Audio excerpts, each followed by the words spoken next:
But let's say I have a film sensitivity of 400, okay? At 400, I could, the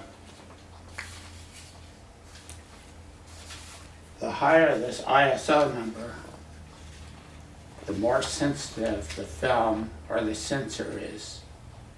In other words, if I had a small container for this water, it would take less water to make an image on the film. Is that confusing?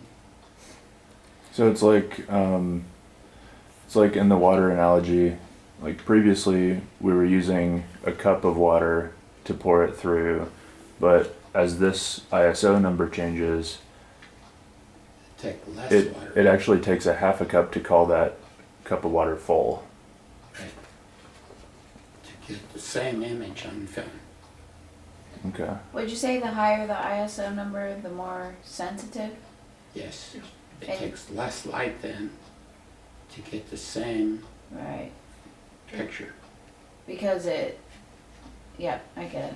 Yeah. Like those old timey ones That took- weren't That sensitive took a long time. because they needed Right. a lot of light. So these are pretty standard ISO numbers. Like 100. If you go to 200, it takes, coincidentally, 1/2 as much light.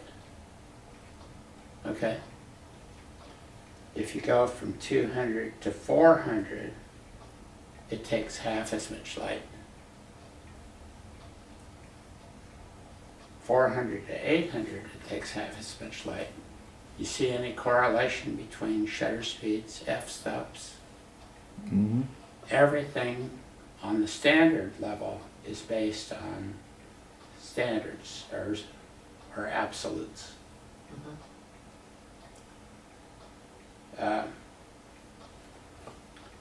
So now I'm just going to point out, like with my digital camera, with this camera, I might set it at 400. Okay, and I can take almost anything I want at 400. But this chart over here that on our triangle lessons, it says sensitivity, less noise for low sensitivity, more noise for high sensitivity. So that, like with film, if you used a real high speed film, it might look grainy. You know, you see the grain in the picture. And it's the same way with the sensor on a camera. A cheap camera or technology, that D300 might give you a good picture at ISO of 800, okay? And a lot of the reason that I change cameras every couple of years, one, I'd have 130,000 pictures on it, and I didn't want it to break. And so I would buy the next technology, which is better.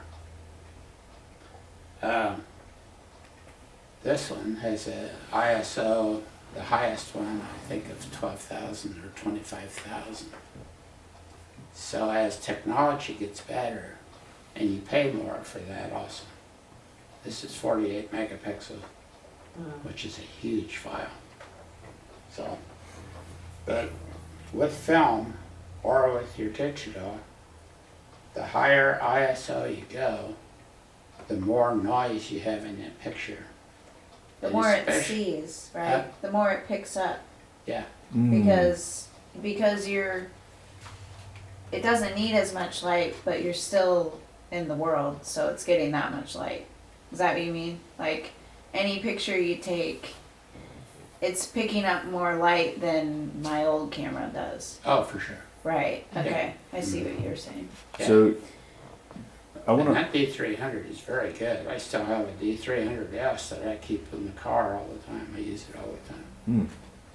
So I feel like noise has a negative connotation, but it's like, yeah, I think Megan put it in a good way. Like, the more stuff it picks up. So, are there actually applications where you would use the highest ISO possible, and then Oh, adjust yeah. the aperture and shutter speed accordingly? And you adjust the light, right? You don't need as much. Well, you can't always adjust the light. One example was, actually it wasn't this camera, it was the one before this, the D700. When we were in Germany, the UK choir went to the Bach School of Music for like 3 hours. They had lessons, and then they did these songs. But the lessons were the kids walking around the room, and they would have to each sing a different part, every third person. Well, I couldn't use a flash in there, and I couldn't use, I couldn't go in there and say, hey, turn up the lights. Right. Right. You ruin the So I vibe. had my, So you needed a higher ISO, right? yeah, and I used 6,000 for that. So it lets you see in the dark. Yeah, yep. And a lot of the noise also has to do with processing and so forth, but that has nothing to do with what we're talking about here. We're just talking about the physics of what's happening in the camera. But my pictures at 6,000 ISO turned out perfect. And they're all handheld, no tripod. I just go around and shoot pictures. But you didn't try and do wall murals, you didn't try and do anything huge with those. I could do pretty good You with could it, do pretty good. but the processing and that camera is very, very good. And, but these are we're still talking about compromises. So there's a compromise if you go to a higher ISO. If you go to a higher ISO, according to this chart, you can move this. If I move this down to a higher ISO, 4, 5, 6, then I have the ability to use a faster shutter speed. So all of these are interrelated.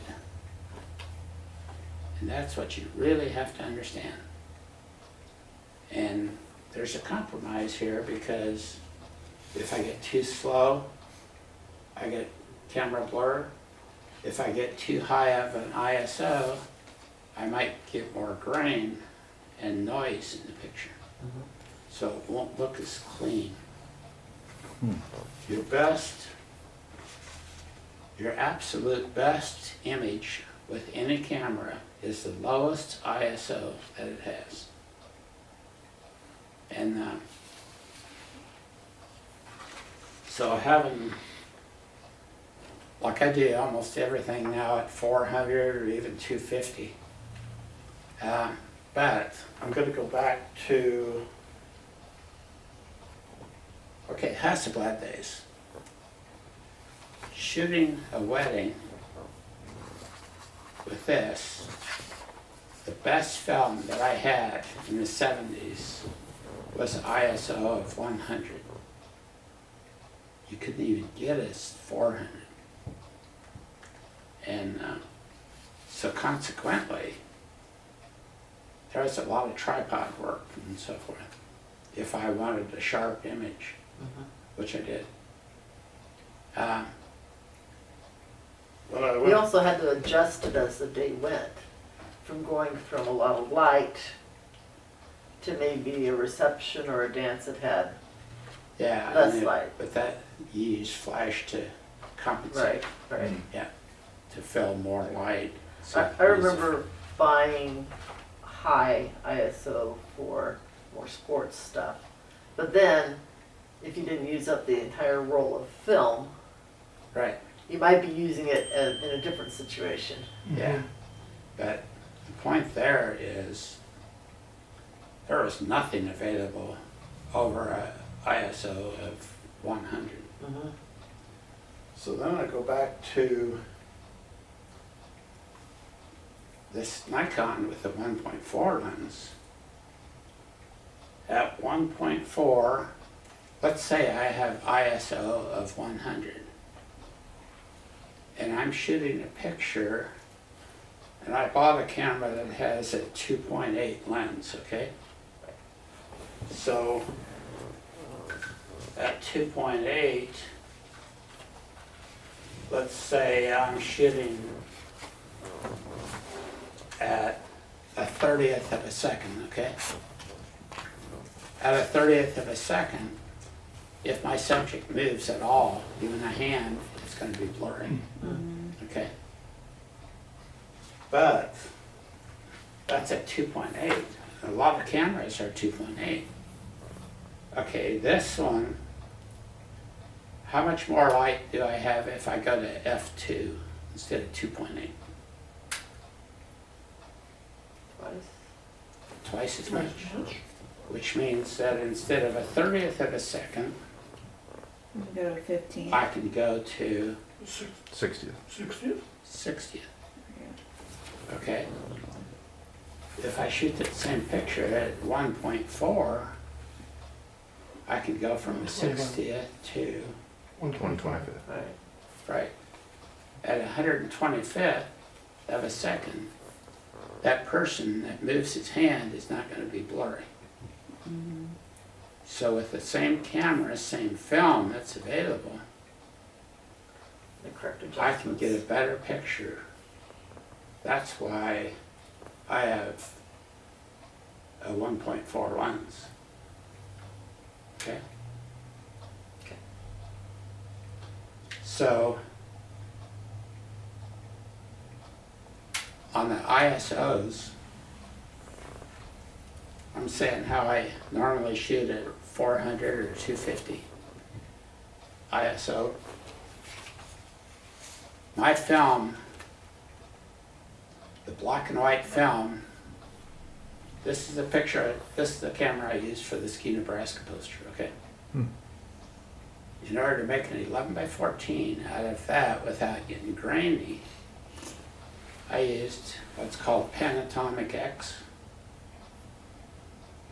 black and white film. Any idea what the rating is? 32. Wow.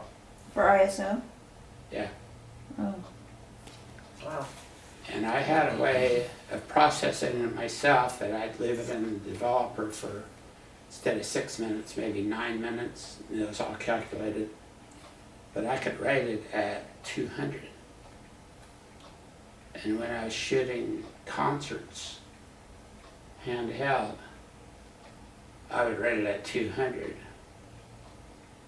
And then I had a faster shutter speed, still shooting at 1.4. Okay. So you can see how valuable that was at that time. You've heard of the Kodachrome song? Kodachrome. Mm-hmm. Guess what the rating on that was for ISO? 25.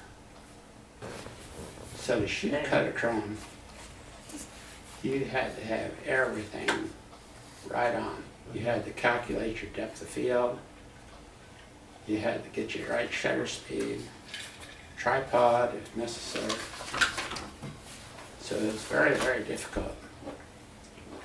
I shot Ektachrome because it was good color and it was rated at 64.